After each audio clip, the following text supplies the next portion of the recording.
Friends, कैसे हैं आप सभी। सो प्यारे बच्चों, स्वागत है आपका हमारे यूट्यूब चैनल में। तो प्यारे बच्चों, हम पढ़ रहे हैं मनोविज्ञान विज्ञान और हम जिसका आज क्या है बच्चों, हम चैप्टर नंबर 11 के नाम बच्चों शुरू करने जा रहे हैं, जिसका नाम है बच्चों हवा और जल। तो प्यारे बच्चों, आज हम पढ़ते हैं हवा और जल के बारे में। अब पढ़ते हैं पहले बच्चों हवा।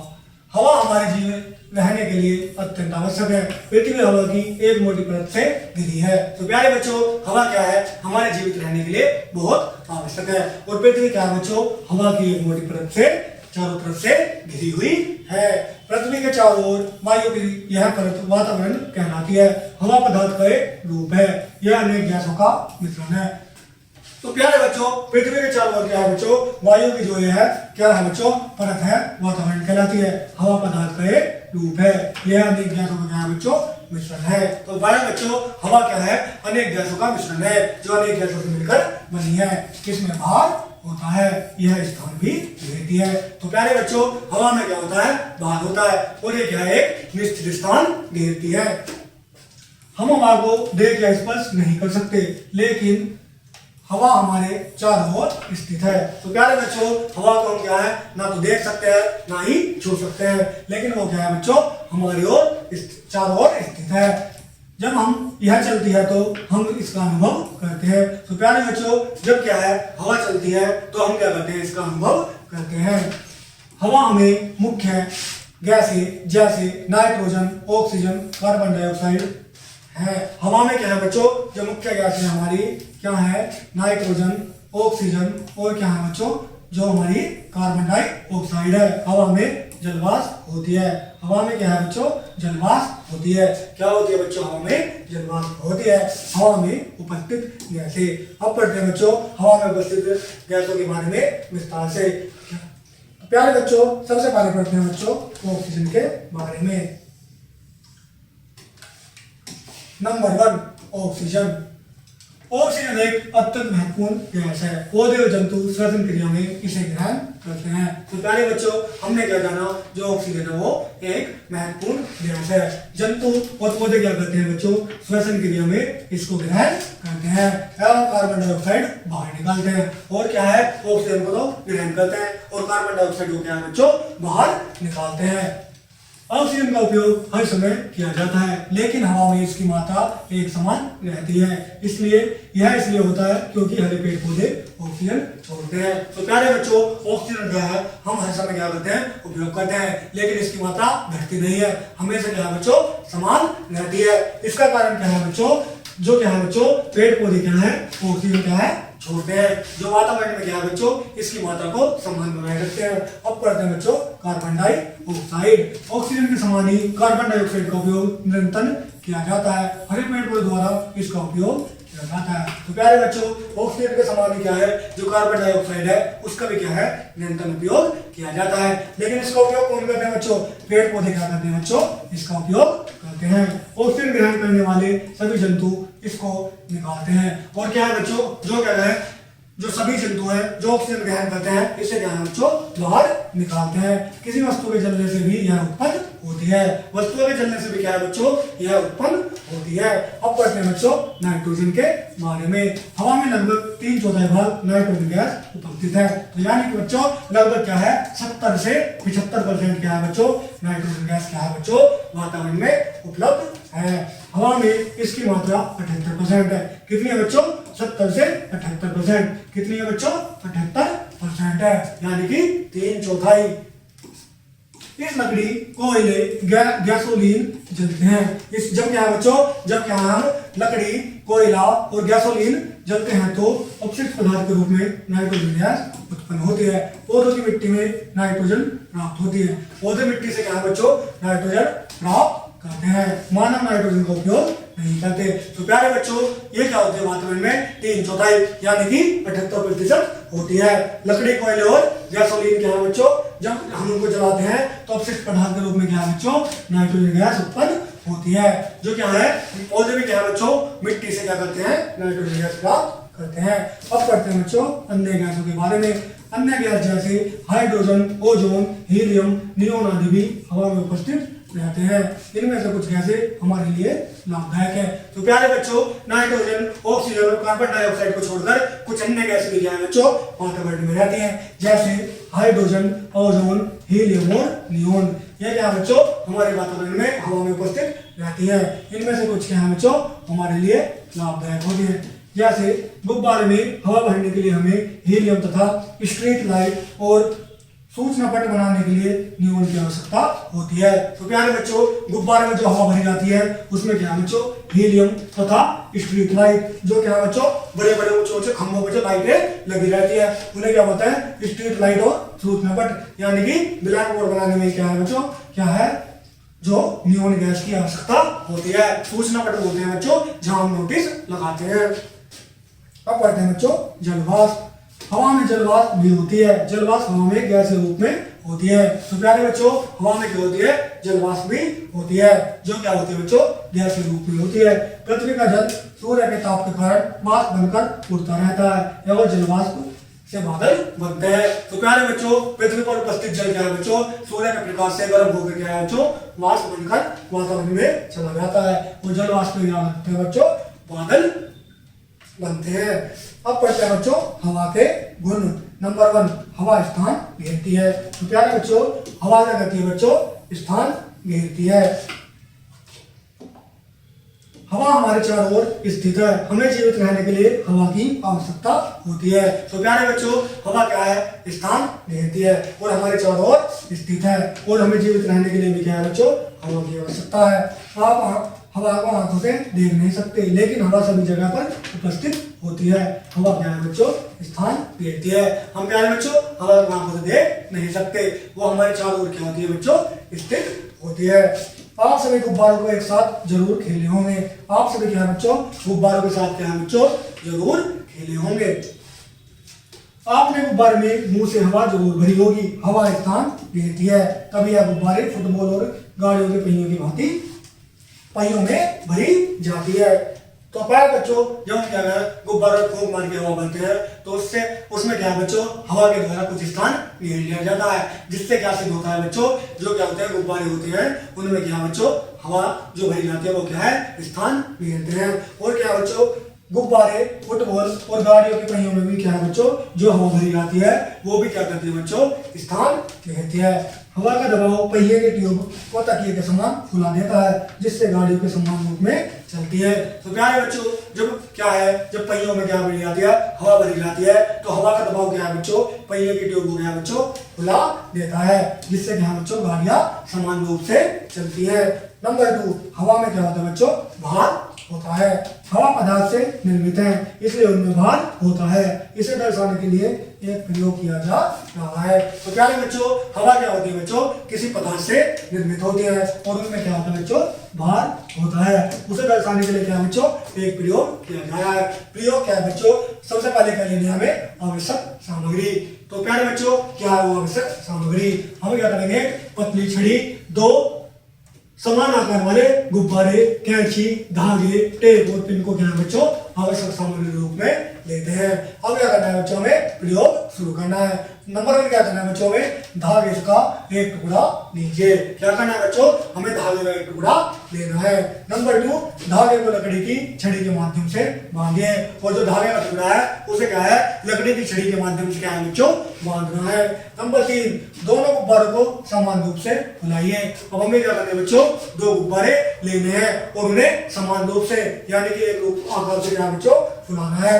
नंबर 4 टेप की सहायता से छड़ी के किनारों पर गुब्बारों को चिपकाइए। अब क्या करना है बच्चों टेप की सहायता से छड़ी के किनारों पर क्या है बच्चों गुब्बारों को चिपका देना है। नंबर 5 अब एक गुब्बारे से सुई चुभो दीजिए। अब प्यारे बच्चों हमें क्या है दोनों किनारों पर जो है टेप की सहायता से गुब्बारे चिपकाए थे, एक में क्या है बच्चों सुई चुभो देना है। छड़ी को हाथ से पकड़कर रखिए। क्या छड़ी संतुलित है? तो प्यारे बच्चों जो हमने गुब्बारे दोनों तरफ छड़ी के बांधे थे और एक तरफ क्या है गुब्बारा फोड़ दिया तो क्या बच्चों छड़ी संतुलित रहेगी? तो ये हमारा क्वेश्चन है। कौन सा भाग अधिक भारी है? हवा वाला गुब्बारा बिना हवा वाले गुब्बारे से भारी है। तो प्यारे बच्चों हम क्या देखते हैं, जब हमने गुब्बारा फोड़ दिया तो जिसमें हवा भरी है, वो जो दूसरा गुब्बारा है वो क्या है, जिसमें हवा भरी है वो गुब्बारा क्या होगा बच्चों, भारी होगा।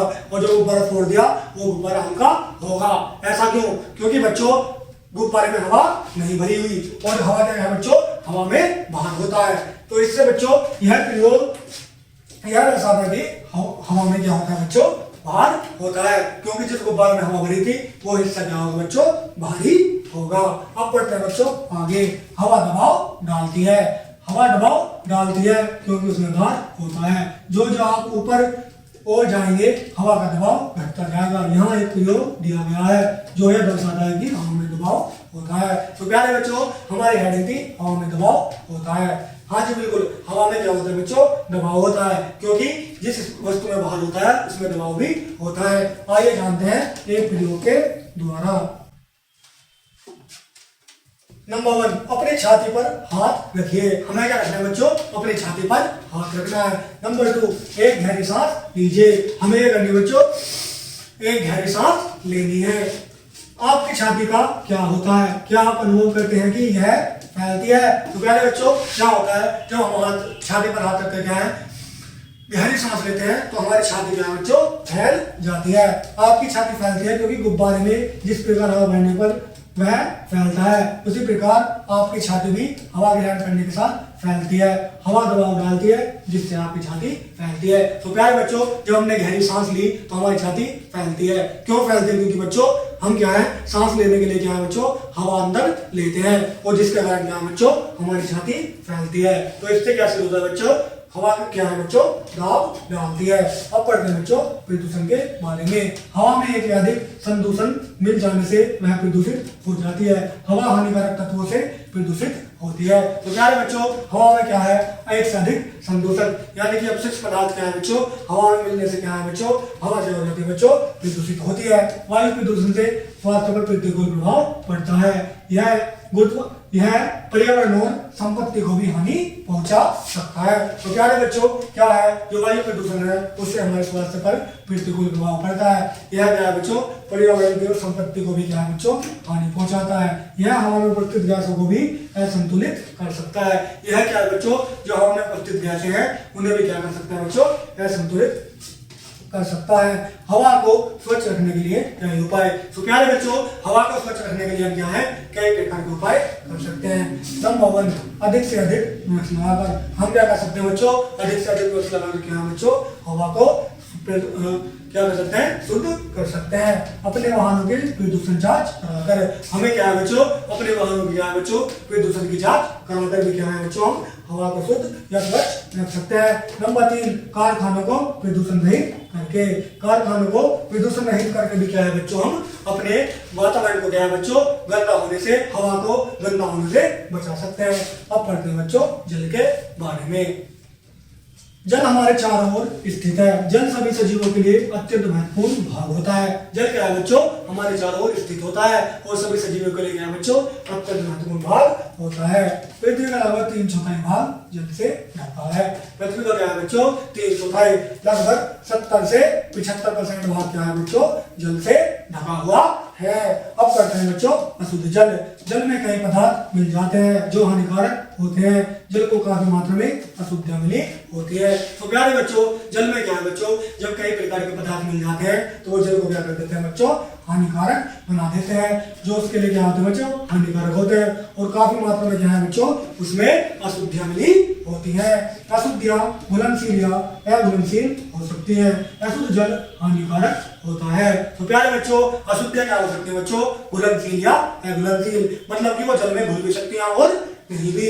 और जल अशुद्ध जल क्या होता है बच्चों, हानिकारक होता है एवं यह हमें रोगी बना सकता है। पेयजल अवश्य ही नहीं, स्वच्छ और शुद्ध होना चाहिए। पेयजल क्या है बच्चों, क्या होना चाहिए, स्वच्छ और शुद्ध होना चाहिए। अब पढ़ते हैं बच्चों आगे। जल में प्रदूषण घुलनशील और अघुलनशील हो सकते हैं। इन घुलनशील एवं अघुलनशील अशुद्धियों को दूर करने की कई विधियां हैं। तो प्यारे बच्चों जल में जो प्रदूषक है वो घुलनशील और अघुलनशील हो सकते हैं और उन्हें दूर करने की क्या है बच्चों, कई विधियां हैं। आइए बच्चों जानते हैं वो विधियां। अघुलनशील अशुद्धियां दूर करना।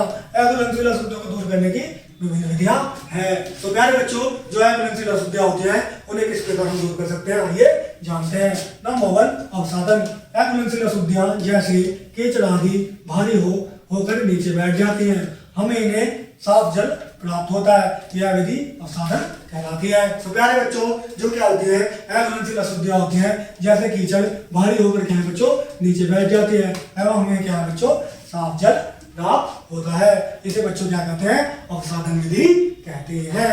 अब बोलते हैं बच्चों निथारना। अब पढ़ते हैं निथारना। कीचड़ के ऊपर जल को अन्य पात्र में डाला जाता है, यह क्रिया निथारना कहलाती है। तो प्यारे बच्चों कीचड़ के ऊपर जो अन्य जल होता है उसे क्या है बच्चों अन्य जल है उसे अन्य पात्र यानी कि बर्तन में क्या है बच्चों डाला, पात्र मतलब बर्तन में डाला जाता है, यह क्रिया क्या है बच्चों निथारना कहलाती है। अब पढ़ते हैं निस्यंदन। अशुद्धियों को अलग करने की यह एक उत्तम विधि है। फिल्टर कई प्रकार के होते हैं जैसे अच्छे सूती वस्त्र के द्वारा जल निकालने मिट्टी में बड़े कण रुक जाते हैं। तो प्यारे बच्चों अशुद्धियों को क्या है अलग करने की क्या है बच्चों यह एक उत्तम विधि है निस्यंदन। इसमें क्या है बच्चों विभिन्न प्रकार के फिल्टर का क्या है बच्चों प्रयोग करते हैं। सूती कपड़े में क्या है बच्चों जल को निकालने यानी कि जल को छानने के लिए क्या है बच्चों बड़े कण क्या है सूती कपड़ों में ही रुक जाते हैं। इस प्रकार कपड़ा मिट्टी के कणों को जल से निकाल देता है। अब पढ़ते हैं बच्चों क्लोरीकरण। कि क्लोरीकरण क्या होता है। जल में क्लोरीन गैस की अत्यंत मात्रा डालकर जीवाणु को मार दिया जाता है। तो प्यारे बच्चों क्लोरीकरण में क्या है जल में क्या है बच्चों किसकी मात्रा क्लोरीन की अत्यंत अल्प यानी कम मात्रा डालकर क्या है उसमें उपस्थित जीवाणु को क्या है बच्चों मारकर भी क्या है बच्चों जल को शुद्ध किया जा सकता है। अब पढ़ते हैं घुलनशील अशुद्धियों को दूर करना। जो जल में क्या है घुल जाती है उन अशुद्धियों को हम किस प्रकार दूर कर सकते हैं। घुलनशील अशुद्धियां जल में घुली होती हैं, हम उन अशुद्धियों को विभिन्न विधियों द्वारा अलग कर सकते हैं, फिर भी वे आसानी से पूर्णतः अलग नहीं हो पाती। तो प्यारे बच्चों अशुद्धियों को दूर करने की भी क्या है बच्चों विभिन्न विधियां हैं जो घुलनशील जल में घुली होती हैं, फिर भी क्या है बच्चों आसानी से अलग नहीं हो पाती हैं। नंबर 1 वाष्पीकरण। जल को गर्म कर हम घुलनशील अशुद्धियों को दूर कर सकते हैं, इसे वाष्पीकरण कहा जाता है। जल गर्म होकर वाष्प बन जाता है हम अशुद्धियां शेष रह जाती है। तो प्यारे बच्चों जल में जो घुलनशील अशुद्धियां होती है उन्हें दूर करने के लिए क्या है बच्चों जल को गर्म किया जाता है। जल तो क्या होता है वाष्प बनकर उड़ जाता है और उसके अंदर क्या है बच्चों अशुद्धियां रह जाती है। अब पढ़ते हैं बच्चों आसवन। आसवन विधि द्वारा शुद्ध जल प्राप्त किया जा सकता है। इस विधि में जल को उबालकर पुनः जल वाष्प को जल के रूप में बदल दिया जाता है। तो प्यारे बच्चों आसवन विधि में क्या है बच्चों जल को क्या है उबालते हैं और जो क्या है जो उसकी जल वाष्प होती है उसे पुनः क्या है बच्चों जल के रूप में बदल दिया जाता है। इस प्रकार शुद्ध जल प्राप्त हो जाता है। कभी कभी पेय जल की अधिक मात्रा में आवश्यकता होती है जैसे संपूर्ण नगर के लिए आवश्यक जल की मात्रा। तो प्यारे बच्चों इसमें क्या होता है कभी कभी अधिक मात्रा में जल की आवश्यकता होती है जैसे संपूर्ण नगर पूरे नगर के लिए क्या है बच्चों जल की मात्रा की आवश्यकता। हमें हमेशा साफ और शुद्ध जल ही पीना चाहिए। अशुद्ध जल कई प्रकार के रोग उत्पन्न होते हैं। तो प्यारे बच्चों हमें क्या है हमेशा जो साफ और शुद्ध जल होता है उसे ही ग्रहण करना चाहिए। अशुद्ध जल से क्या है बच्चों कई प्रकार के रोग उत्पन्न हो सकते हैं। अब पढ़ते हैं बच्चों जल को शुद्ध करने के उपाय। ये जल को शुद्ध करने के उपाय कौन से हैं। नंबर 1 जल को उबालकर इसे पीने योग्य शुद्ध बनाया जा सकता है। हम क्या है बच्चों जल को उबाल कर क्या है उसे पीने योग्य शुद्ध बना सकते हैं। नंबर 2 हम जल को शुद्ध करने के लिए वाटर फिल्टर का प्रयोग करते हैं। किसका प्रयोग करते हैं बच्चों जल को शुद्ध करने के लिए जो हमारा वाटर फिल्टर होता है उसका प्रयोग करके भी हम जल को शुद्ध कर सकते हैं। नंबर 3 जल को शुद्ध करने के लिए पोटेशियम परमैंगनेट की गोली का प्रयोग किया जाता है। यह गोलियां जल में उपस्थित जीवाणुओं को मार देती है। तो प्यारे बच्चों जल को शुद्ध करने के लिए क्या है पोटेशियम परमैंगनेट की क्या है बच्चों गोली प्रयोग करते हैं। यह गोली क्या होती है बच्चों जल में उपस्थित क्या है जीवाणुओं को मार देती है। अब पढ़ते हैं बच्चों नेक्स्ट पॉइंट। नंबर 1 पृथ्वी चारों ओर से हवा की एक परत से घिरी है। पृथ्वी क्या है बच्चों चारों ओर से किससे घिरी है हवा की एक परत से। नंबर 2 हवा में जल वाष्प भी होती है। हवा में क्या होती है बच्चों जल वाष्प भी होती है। नंबर 3 ऑक्सीजन एक अत्यंत महत्वपूर्ण गैस है। ऑक्सीजन क्या है एक अत्यंत महत्वपूर्ण क्या है बच्चों गैस है। नंबर 4, हवा में लगभग 78% क्या होती है बच्चों, नाइट्रोजन होती है, जैसा कि हमने पढ़ा था। 3/4 भाग क्या होते हैं बच्चों, गैसों का नाइट्रोजन होता है। नेक्स्ट पॉइंट, निस्यंदन जल की अशुद्धि को दूर करने की एक विधि है। तो प्यारे बच्चों, निस्यंदन क्या है बच्चों, जो जल की अशुद्धियां होती है उन्हें दूर करने की एक विधि है। तो प्यारे बच्चों, इस प्रकार क्या है ये हम अपना चैप्टर कंप्लीट कर चुके हैं। तो मिलते हैं बच्चों नेक्स्ट वीडियो में। धन्यवाद।